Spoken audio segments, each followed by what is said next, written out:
Ginulat mo naman kami sa invite mo na may pa-dinner Alam mo, tonight. oo, biglaan lang to. Kasi my friend, Miss Aida Patana, she's one of the producers of Sinag. So, syempre, all-out support ako doon and I will be part of the movie and as well as Ariana, my daughter. So, parang this is about parang mga fairies, mga diwata, ganyan. How do So, you meet her? matagal na kami friends ni Miss Aida. She's from Cebu. M Talent, she has her own talent agency, and of course, alam niyo pagka-friend ay sobrang 100% support naman Pero talaga first ako. directorial job mo raw to? Totoo ba yun? Hindi, itatry ko lang na mag actually si Santino ang magta-try. No way. At yes. what age? 16, he's 16. Magdidirect na siya. Tatry lang niya mga ibang shots daw, ibang scenes pala. Oh my gosh. So, yeah. Doon ba yung leaning niya ngayon? Parang yun ang Yeah, gusto niya. ayaw niya talaga ng showbiz. Ayaw niya nang lumalabas siya di ba, ayaw niya ng IG, ayaw niya na pagalitan nga ako, di ba? Pero, nung sumama siya sa yung ginawa yung namin, yung When Magic Hurts sa Atok Benguet with Direct Gabby Ramos, nagbabantay siya talaga dun sa, what do you call this, Monitor. sa monitors. Eh, syempre, alam naman ng lahat na apo siya ni Pablo Santiago, the late Pablo Santiago. So, I think yun talaga nakuha niya. Nakuha niya yung sa Tito Roel niya, Tito Randy niya, na what do you call this, nagdidirect. So, I think doon dinig siya. Pero ayaw niya magpa-picture talaga or anything. Miss Clau, speaking of that, alam naman natin na napag-usapan yung latest vlog mo. Kamusta kayo ni, ngayon? Ni X? Well, ngayon, I really can't talk about it anymore. Kasi, parang nag-iisip ako because lately ang daming nangyari sa mom ko, sunod-sunod. Oh, how's sa Minday? She's okay. She had an accident sa market. Nahulog siya sa escalator. And she's still in pain. And then, last week, we were in Subic for how many days because nilooban yung bahay namin at yung bahay ng kuya ko. Saan? In New West Kalayaan, sa Subic. So, binalikan for yung third day or yung fourth day, binalikan pa rin, broad daylight, ninakawan kami. Anong nakuha? Lahat ng regalo ng ate ko, kasi when I ran for counselor doon, yung ate ko, ang gift niya sa mom ko, pinaayos niya ulit yung bahay ng dad ko doon at mom ko sa Subic. And talagang niransak yung buong place. And we had to rush my mom to the hospital in Subic.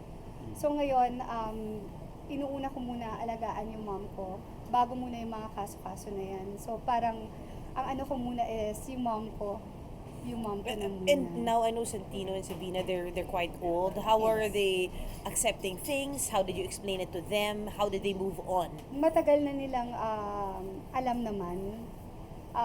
Kasi I really don't talk to them about yung kung ano talaga yung nangyari or ano, but more or less alam na nila kasi syempre nababasa nila yan, alam mo yun. Pero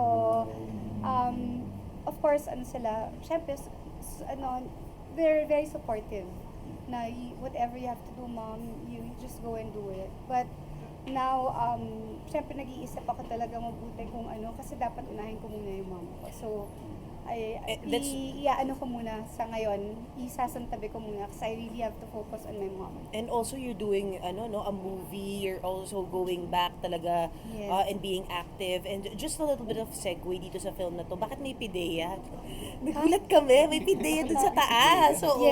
Yes. So, also part rin sila sa mga what do you call this, kasama sa movie. Kasi maraming yung movie, it's about merong LGBTQ, may everything, may past, may present, may future. What's the title? And it's called Sinag. Sinag. Sinag, yeah. And it's going to be directed by Direk Elaine Crisostomo. And Santino. produced by what do you call this, Miss Aida Patana.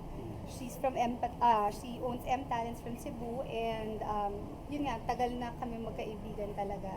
And yun, lahat ng mga friends namin, even yung mga friends ko in the business, will play like parts. Wow. And Malalaking artista, it's but just- will play small Personal ba to? parts. Personal mo silang in-invite dun sa Yes, movie? so to support But talaga. it's curious kami, no? Kasi syempre may fairies.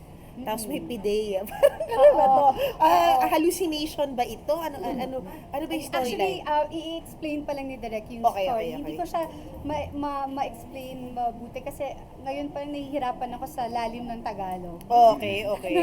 Kung Kaya mo paano- yan. Oo, yun yung pag-aaralan ng mabuti. And this is the first time and I'm also gonna be parang playing a role of yung fairy. Pero maliit lang naman yung role, pero it's yung support pagpapayat mo talaga. ba? Preparation ko Oo. sa movie. I think siguro stress.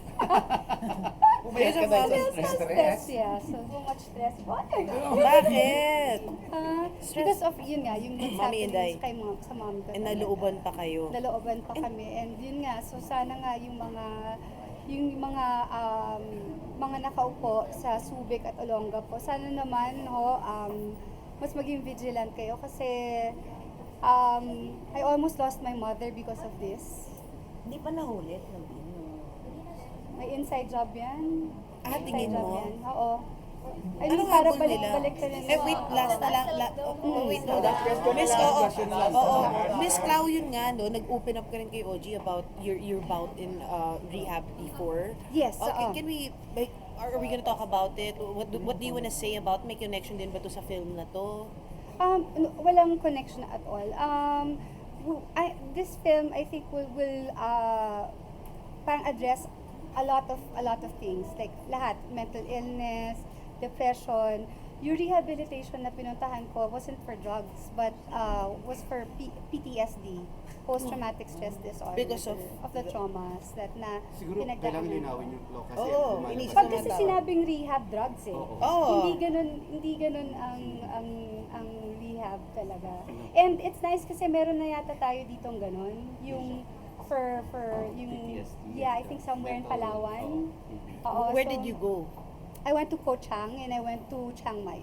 Wow. To The parang- first one was in was both in Thailand. Mm-mm. How are you And now? I'm okay. Of course, yung PTSD, that's a trauma na nandyan talaga for life na kailangan talagang i-address. And I'm just glad that I have good doctors, I have a good therapist, and Right now, do you have, kumbaga, no, yung mga maintenance for mental health? yes, I do. I do have antidepressants. Until now? Yes, until now. Tapos they take it out like 3 months in and then 3 months off, ganyan. So, Siguro ito yung magiging advocacy. at yeah, na matagal ko naman, never ko naman dinenay. Mhm. Never ko naman dinenay. And if it will save a lot of people's lives, then it's okay. Mhm. Kahit na mabash ka pa ako or ano, if it will save at least a few people's lives, then okay.